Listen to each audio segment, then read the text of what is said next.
1.93 కోట్ల 10.84 లక్షల మంది మేము అంచనా వేసి బ్యాంకుల నుంచి వివరాలు తెప్పించుకొని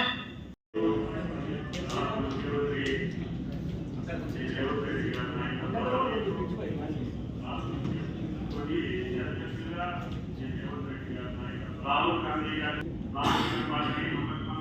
అధికారంలోకి వస్తే ఒకే పంట కాలంలో రైతు కుటుంబాలకి కోటలో ఏదైతే వాగ్దానం చేశారో ఆ వాగ్దానానికి అనుగుణంగా ఈనాడు అధికార